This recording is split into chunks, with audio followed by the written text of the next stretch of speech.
Hi, my name is Nyuki Nadal-Reyes. I'm the owner and designer of Nyuki and Company.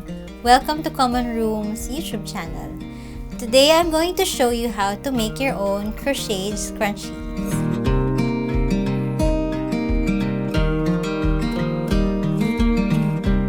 This tutorial is perfect for beginners.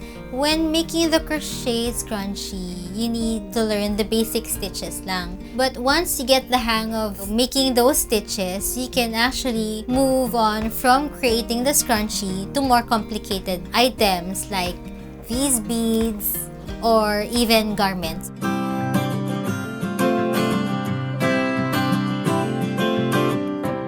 To make the scrunchie, all you need is a crochet hook, some thread or yarn, a ponytail holder, and a craft needle.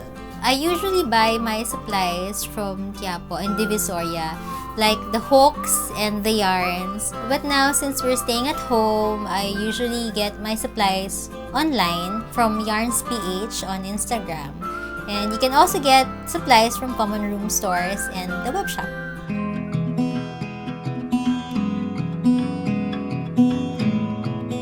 To make the crochet scrunchie, you need to know 3 basic crochet stitches. I will show you how to do the basic chain stitch, the single crochet, and the double crochet.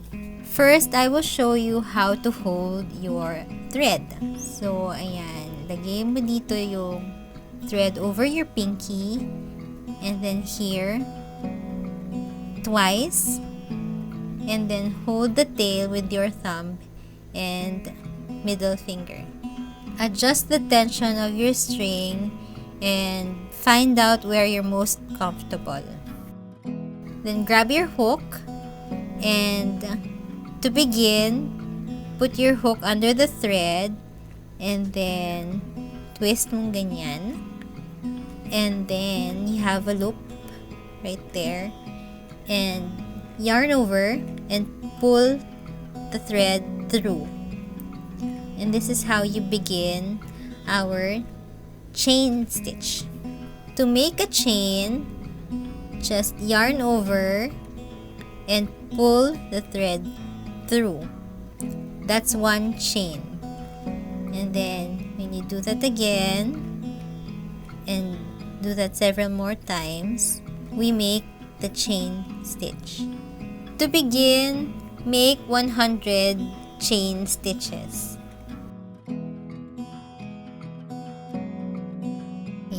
Now we have the foundation chain.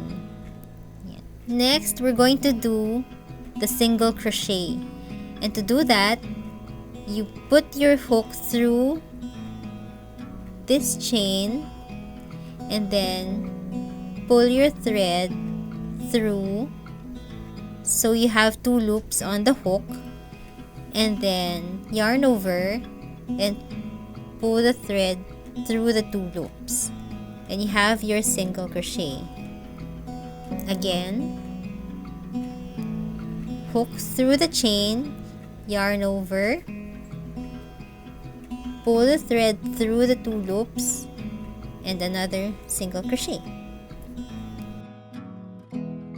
Just a tip, make sure that your stitches are even and that you relax your hands so that the stitches won't be too tight. Next, we're going to do the double crochet stitch.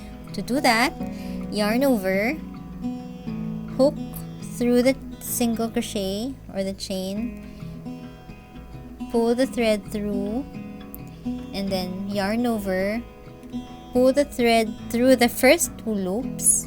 So you have 2 loops again on your hook, and then yarn over again and pull through both loops. Again, yarn over, hook through the chain, yarn over and pull through, yarn over and pull through first 2 loops, and then yarn over again and pull through the last 2 loops. That's the double crochet stitch. 1, 2. Yarn over, through 1, 2.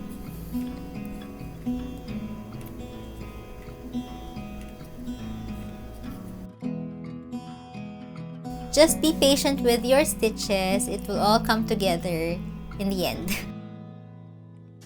We just finished making one row of the double crochet stitch.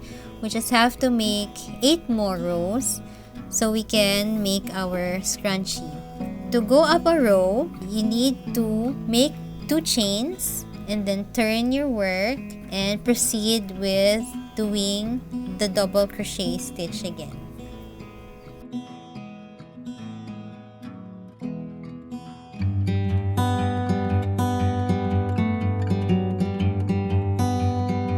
Now that you know the 3 basic crochet stitches, you can now make our crocheted scrunchie.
So, those are the steps to make the crochet scrunchie. Sana may natutunan kayo. Crocheting can be a meditating experience.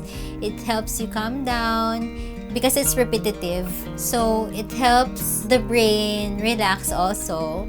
It's always fun to be able to create something with your hands. A simple hook and a thread is all I need to create something. Thank you for watching. Bye!